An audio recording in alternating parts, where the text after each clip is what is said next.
Real talk. So if a brand says that it boosts collagen, detoxes your skin, or is clinically proven, what does that actually mean? Skincare and beauty marketing lives in a really weird gray zone area. It's not medicine, but it's also not just vibes and buzzwords. Brands want to sound powerful, and regulators, they want proof. And at the end of the day, consumers are left trying to decode labels as if it's some foreign language. We're going to break down what brands are actually allowed to say and what they're absolutely not allowed to say. We'll talk about what's technically legal, but still kind of shady. You'll learn how you can stop falling for marketing that sounds good, but actually means nothing. And we'll definitely go over some brands that got into some really hot water over their marketing claims. So this episode is basically your skincare BS translator. Welcome to GlowJob, the beauty podcast that's more than skin deep. We're the only podcast to make you hotter and smarter.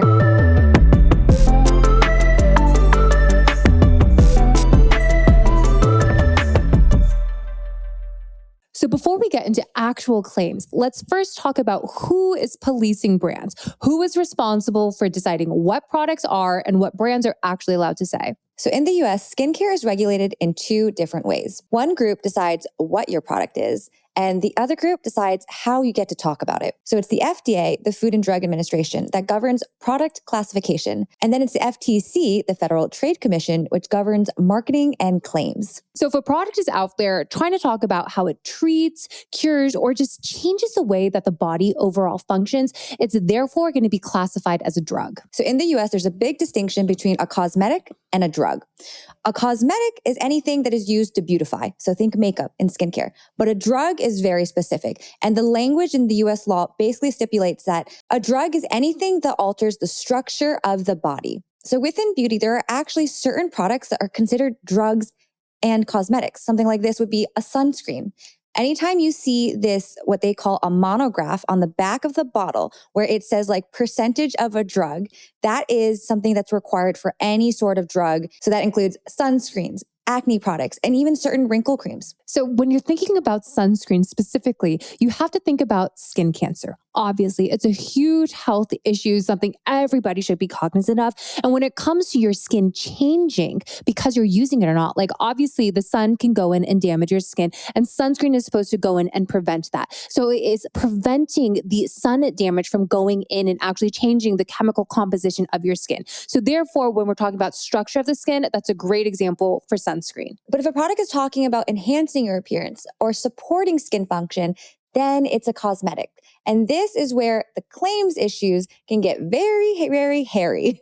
And we'll go into a lot of details here. And probably the trickiest of kind of product category to think about is anything anti-aging related. Because when you think about it, wrinkles, discoloration, a lot of those type of topics specifically refer to the structure of your skin. And it's for those products that brands have to be really careful and cognizant about what they say to consumers. So one thing that can get really confusing is like sometimes you'll see a product and it might have an ingredient like salicylic acid, right? And salicylic acid is technically considered a drug ingredient based off of the percentage. So at a certain percentage, if that's in the formula, then it's classified as a drug. And then you'll see this monograph thing, which is that, white and black little square on the back with ingredient percentage and blah, blah, blah. But just because you have an ingredient in there doesn't necessarily make it a drug. It's one of those weird, rectangle square situations. Exactly. But again, when we're talking about all of this, just keep in mind that the most common products that have to deal with drug versus cosmetic,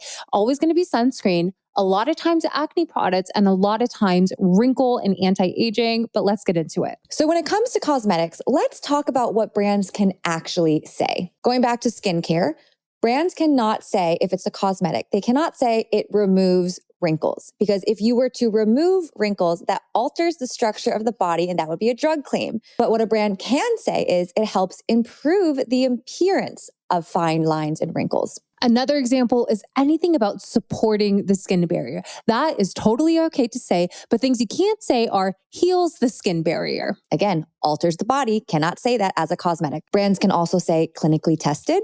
And dermatologists test it, but we'll get into why that can sometimes be tricky. When it comes to acne, you can't say cures acne, but you can say reduces the appearance of blemishes. And it's crazy here because acne is technically a medical term. A doctor can diagnose you with acne, but things you can say are things like pimples, breakouts, zits, blemishes. So you'll notice that kind of terminology being used a lot more, but just still always remember that brands are going to be focusing on the appearance of rather than, again, altering the structure of the actual human body. Appearance is the safest word that you can use in skincare marketing. But when you do hear about brands that make these kinds of claims, it is important that, like, yes, they are choosing very specific words. They always go with appearance. However, it is, and it can be very much true that your anti-aging product does fight wrinkles or your anti-acne product does help with acne, but it doesn't mean that you can say it. And that to me is just kind of mind blowing. And a good example of this comes with acne. So like acne products, there are only specific ingredients that are deemed by the FDA to be considered drug ingredients that cure or fix acne. Salicylic acid, benzoyl peroxide. Those are labeled as acne fighting ingredients as a drug. But there are other ingredients out there like glycolic acid or lactic acid, mandelic acid. Like there are lots of acids out there that can actually help with acne, but they're not classified as a drug that treats acne. So you still have to be very careful with the claims in cosmetics. So to help break this down, let's play a little game of claim or crime. So we're going to run through a couple of phrases that you've probably heard of when it comes to skincare marketing, and we will let you know if it is legal or not. First up, stimulates collagen production. So this one, it's a crime. Here, collagen production is altering the structure of your skin, and anything that's in that camp is classified as a drug. Next, boosts collagen. So technically, this is a gray area. It sounds great, but it runs the risk of not having any sort of supported data behind it. Next one, supports collagen. So this one is allowed. This one, any brand can go and say. Next up, treats acne. This one is a crime. Again, using that word acne falls into the drug camp, so you cannot legally say it. What about reduces the appearance of acne? Safe. This is a safe word in cosmetics because cosmetics are all about enhancing the appearance of skin. That is the language that's often referred to. So this is safe. And last one, medical grade skincare. So this one, not a crime, but definitely frowned upon. This is one of those marketing terms that sounds amazing and really, really cool, but it literally means nothing. So basically, brands aren't allowed to promise outcomes. They can only support conditions for better skin. So we definitely talked about this whole word appearance, but there are a lot of other words that really smart brands would never be caught dead using. So let's run through them. So these are going to be words like cure, heal, repair DNA, reverse aging, or treating things like eczema, acne, and psoriasis. When brands aren't using these words, it's often because they know where the legal line is. And it's such a green flag, but it's so true that oftentimes that it's the brands that are the loudest are the ones that are just wrong. Okay, but the one thing I really want to talk about here when it comes to claims and marketing is clean beauty. This is literally everyone's favorite anxiety-inducing phrase. Oh, 100%. I feel like when it comes to fear mongering, it's the clean beauty brands that really hit the nail on the head with just having people get like so worried about basically nothing. And so here are some of the most common clean beauty marketing phrases. Things like non-toxic. Other ones, chemical-free, hormone-safe. All natural and free from everything. So let's just break it down one by one. But first and foremost, I think that people tend to forget that everything is a chemical. So whenever I see chemical free, that really just drives me insane. Same with hormone free. Hormones, chemicals, those are basically everything. Especially the chemical free thing, because guess what? Water is a chemical. Salt is a chemical. Everything is a chemical. Dirt is technically a chemical. Right? You break it down and you'll find out exactly what chemicals are in it. And speaking of like that hormone safe thing and everything in general about quote unquote chemicals, at the end of the day, dosage is what determines toxicity. That is so true. Just because it's natural does not mean whatsoever that it's safe. And finally, clean has no legal definition. Just think about that. And not just that, I often see brands like advertising being so proud of the fact that they're organic. That is another thing that just drives me absolutely insane because like that is not a regulated thing in the kind of cosmetic space. It can be when it comes to like the foods that you eat at the grocery store, but having skincare products be organic, that is definitely a gray area. And so clean beauty is a marketing philosophy, not a safety standard. And clean beauty can sometimes be co-opted for this fear-mongering marketing, right? And it makes sense. People who have to deal with sensitive skin or eczema-prone skin, rosacea skin, they want to seek out products that they think are going to be safe for them.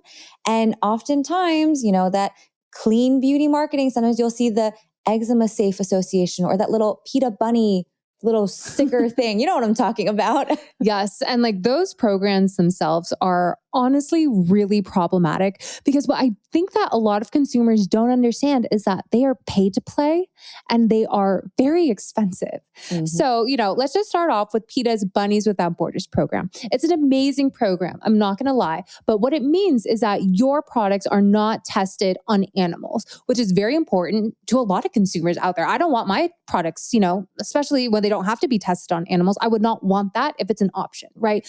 But if you want that seal, you have to pay for it. And it is an annual licensing thing. And so once you pay for it, then you can use that stamp and then you can use that marketing.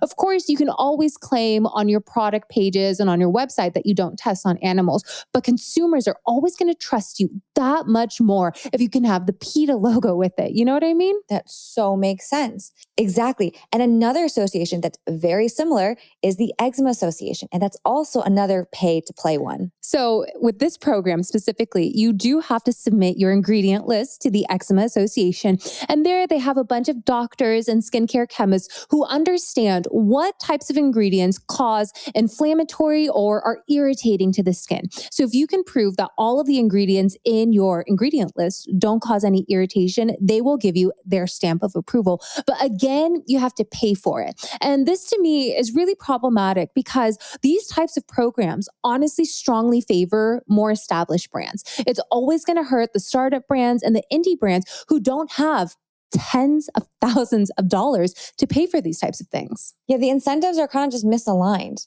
Yeah, and it's crazy. I don't think a lot of consumers realize how many of these kind of awards or badges you actually have to pay for. Another huge scam, in my opinion, is like the Allure Best of Beauty Award. God, that one always gets me because you guys, did you know that Allure Best of Beauty, in order for you to have that seal, again, you have to pay a licensing fee for that. So oftentimes, some of the best indie brands and best indie products, they can't afford that stupid label. And then they're just not put on the list and they give it to someone else who's got bigger budgets. Exactly. Because I see products on that list all the time. I'm like, these are crap. Yeah. There are so many better options out there, but it's because these guys have, I don't know how much it is, $50,000. Don't quote me, but I know it's tens of thousands of dollars per product. You really have to have like L'Oreal kind of money to make that happen. So now let's pivot and we're going to translate some of the classic skincare claims that brands often tout. And the very first one we're going to do is clinically tested. So basically what this means is we tested it,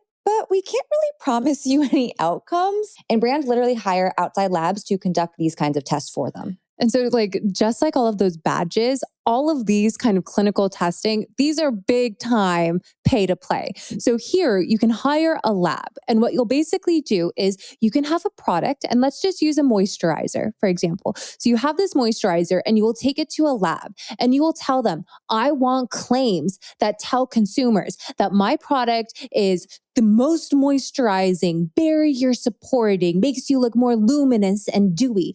And so these labs will therefore, they basically have thousands of people within their camp that will go and test products. So the brand will have to provide all of the samples to these people, and the labs will make sure that they use it regularly, and constantly question them of how their skin is feeling over time. But essentially, again, you are paying a lab for clinical data here. I mean, I went to a skincare conference back in the day where, one of the sessions there was all about learn about clinical claims. And the entire session was one big ad for this lab and how they will do this service for you. And then what you get to walk away with is like, oh, like 93% of users saw XYZ and all of these different like clinical claims. Because unfortunately, if you do use the word clinical claims in any of your marketing, the FTC can come after you and say, like, did you actually do this in a clinical setting? So if you do not have your own lab, and all labs have to be registered, you cannot make any of those style of claims. So either you have to have your own lab or you have to pay a lab to do this for you.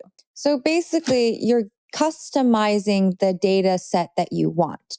Like, it's not explicit. It's not like, make sure it says 95%, but you're telling the lab, like, make sure it sounds like we're a really moisturizing product. We're going to skew the results that way because it is a pay to play. Yeah. So whether it's like a moisturizer wanting to be hydrating or a brightening serum wanting to be brightening, they're going to specifically alter the questions that they ask for and that they're testing for with all of their testing community to get you the answer that you want. And so similar to the clinical test is something called a consumer perception study. And oftentimes you'll see on a lot of like skincare marketing that like 95% of people felt a certain type of way about this. They felt that it made your skin plumper, that you had a more like, tighter, firmer eye area. But here's the thing. Oftentimes, if you read the fine print, it will tell you how many people they actually tested these consumer results on. And oftentimes it'll be something very small, like 15 or 20 people. And that's all you need. So you actually have to list how many people you asked. But keep in mind, I don't know, 15 people, you might have that many people in your own company. You know what I mean? You don't necessarily have to disclose who you're asking. Another really common one you'll see is results in 14 days. And this is questionable in many ways. That's way too short of a time.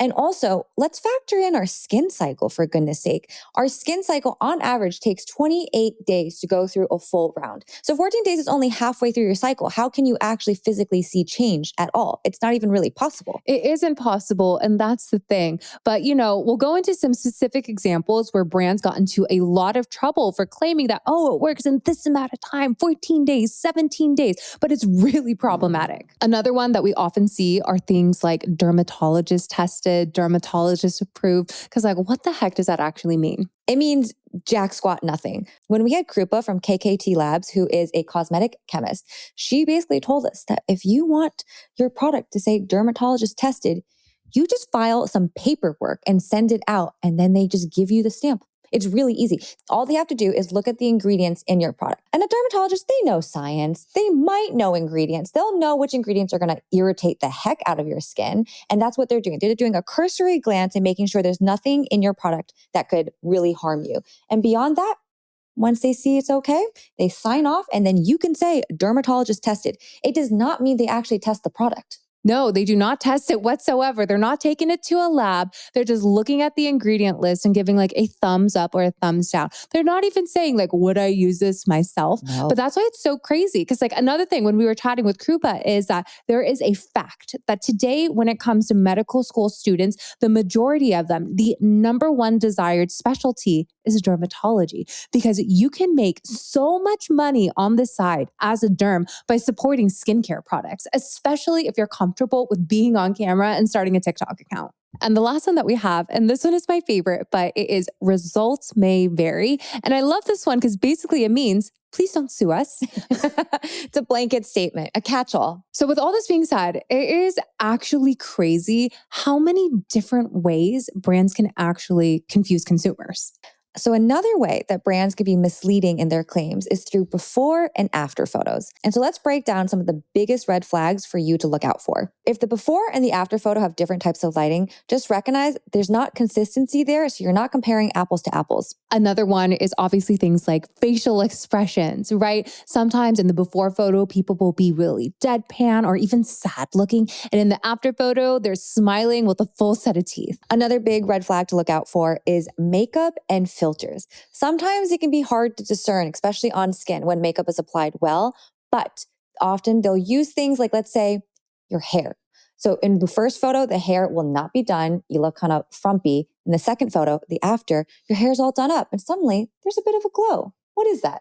A flip side example is like a hair care brand, right? And so obviously they will have a before and after of the hair, but in the after photo, maybe they add a little eyeliner, maybe they add a little lip gloss, right? The after photo is obviously also going to look better for those reasons. And the last one to look out for is if there's no timeline. So oftentimes in the fine print on a before and after photo, it will say photos taken 4 weeks apart, photos taken a month apart, etc. Like that is so important to keep in mind, especially if it's going to be something like a skincare product. And one thing that makes it really difficult for any kind of skincare brand is let's just take a step back and think about like how difficult it is to market a skincare product. Right? I think it's way more challenging than makeup because with a makeup product, obviously you have that immediate before and after effect. But with skincare, you're just marketing a bottle, right? Maybe like a texture shot, something like that. It's really hard to actually showcase the differences. And that's why a lot of these brands, they have to reach sometimes. And it's when they're forced to reach so many times that they get crazy with the before and after photos or with these crazy like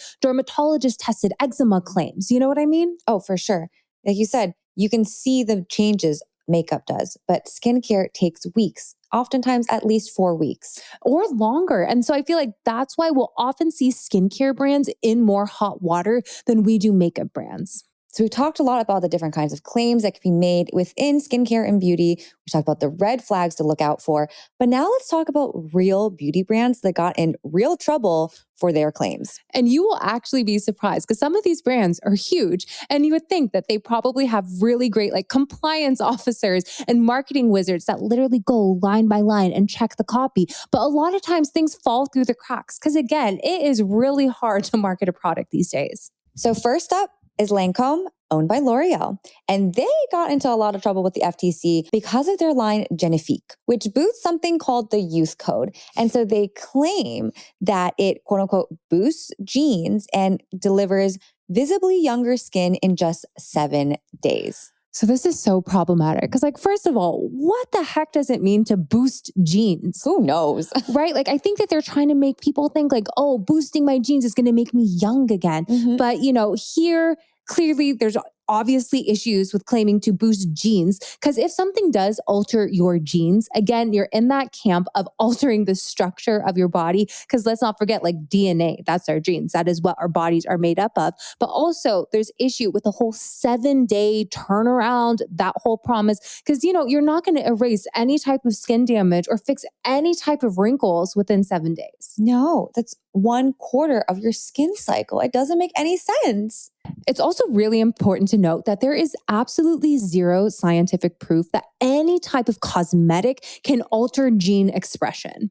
And that's exactly why the FTC came in and stepped in and said, no, you cannot say this to consumers. This is so misleading. So anytime you're hearing words like DNA, genes, biological activation, these are definitely marketing BS. Our second example is with Maybelline, which is owned by Revlon, but they got into a lot of hot water and were slapped with a lawsuit because their consumers were saying that their Superstay lipsticks did not actually last as long as what was advertised on the packaging. Ah, yes, it's supposed to be a 24-hour lipstick. And that to me is just wild. Like, I think you can test it for 24 hours, right? Yeah, for sure. That should have been like number one step in the whole claim situation. Yeah. And I don't know, if I were a consumer, like, would I care if it lasted 12 hours versus 24 hours? Like 8 hours is enough, in my opinion. But I don't know, Jules, what if you had to do an all-nighter shift and then go into a event the next day? You never know. There might be a situation where you need a 24-hour lipstick. And it's true that I still would want my 24-hour lipstick to last 24 hours regardless. There you go. Yep. Next up is Sunday Riley. They got in trouble with the FTC and ultimately settled with the FTC after employees were found writing fake reviews for Sephora.com for 2 years. That is so crazy and so freaking manipulative.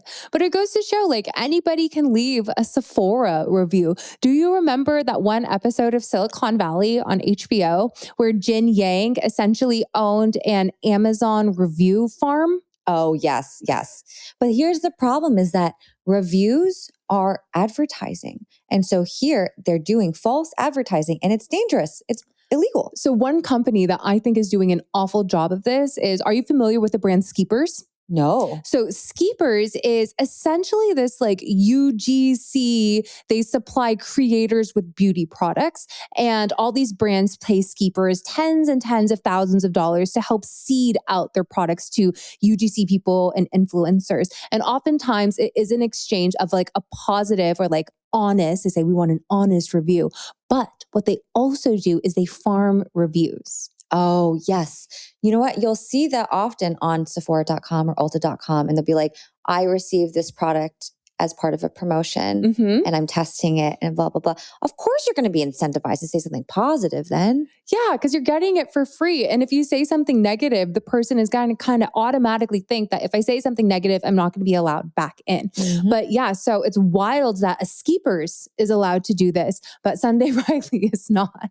Well, I guess because they're writing fake reviews, right? Like no one actually got the product in the Sunday Riley employee ones versus at least Skeepers, they received it so they can say that they tried it, even if they were induced to say it. It's so bad. But like, I hope that like, if we've taught you guys anything in this, is that how sneaky brands can be. Yes. And it's kind of because they have to sometimes, right? Like I feel for brands in a lot of ways because it is so hard and expensive to market a product.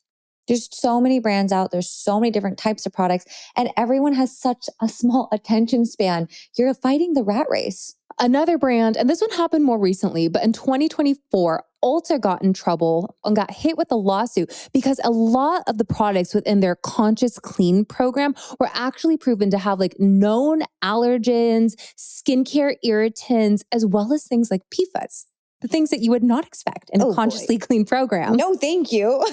So again, clean has no legal definition. And so that kind of ambiguity is really risky. Another one is Bare Minerals. So they were sued for advertising products that were quote unquote free of harsh chemicals when in fact they actually contained PFAS. So that is actually really disappointing. But if you think about it, like, let's just think about marketing when it comes to clean brands. Because really, what do you need? Maybe all you need is a word like Bare Minerals, right? Or maybe you need things like, what is it? Like those frosted glass bottles or those like wooden bamboo lids or a little leaf on the packaging. Like these are all things that just like signal clean beauty. But what does it actually mean? Nothing. It doesn't mean much.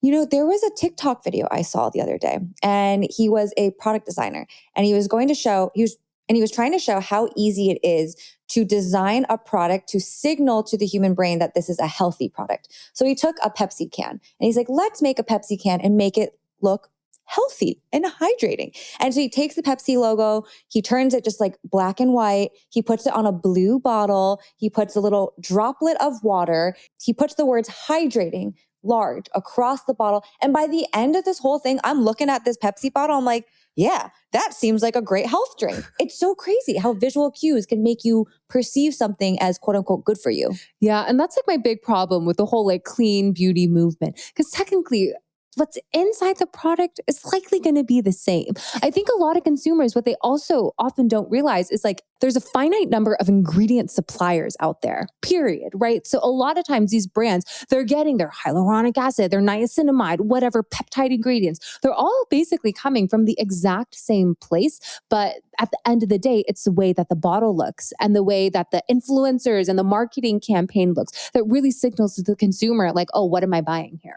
Another brand out there is Mario Badescu. So there was a lawsuit against them because they had basically found undisclosed steroids in a bunch of their anti-acne products that were causing really adverse skincare reactions here. That is scary because we have talked about this before about steroid withdrawal and like steroids. Gosh, Julie and I are very much in the camp of like, if you can avoid them, try not to use them on your face. Of course, there are going to be situations where your derm might recommend them and you might actually need them, but at all possible, please try not to put steroids on your face. It's really dangerous. Yes. And, you know, the thing is, the difference with the derm in most cases, that is a derm or a derm product or a drug product is actually going to advertise the quantity of steroids in the product. It sounds like this Mario Badescu, they were getting in a lot of trouble because it was an undisclosed amount of steroids, right? So the reason why they likely put it in there is that one of the benefits of using the steroid is that it can make your skin feel stronger and that it can reduce irritation.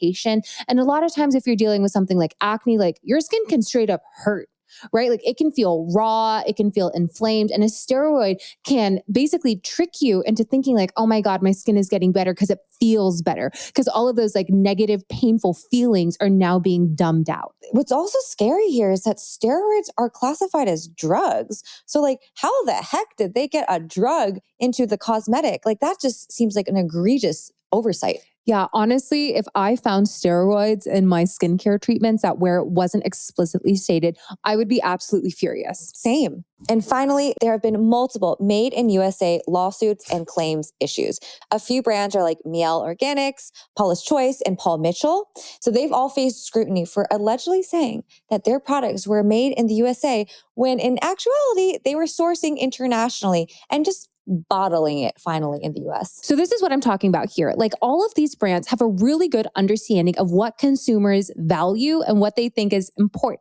And a lot of times people might think that made in the USA means that it's better, that it's more trustworthy, right? Because, you know, the USA has all these laws and regulations, et cetera. So here they're like using made in the USA as a marketing claim, even though it's completely false. That's awful. Yeah. It's just you're putting the final parts together. Like, okay, you put it in the box. I guess I made it in the USA. Like, oh my gosh, come on.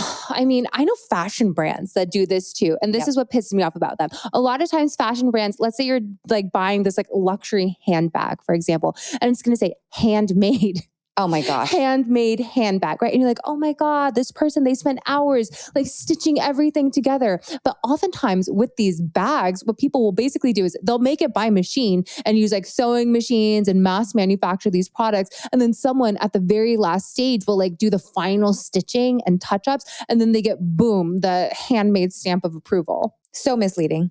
Misleading as So in every one of these situations, the root problem was all the same cause. The marketing promised more than the product could scientifically or legally deliver. And that's really the lesson here, because most of these brands, they still have a good product, right? They just really struggle with how to market it and how to word it out there. So in closing, let's talk about the three biggest takeaways from this conversation. Number one, brands need to stop saying clinically proven without any receipts. Next, consumers really have to stop believing that clean is better or that more expensive is better.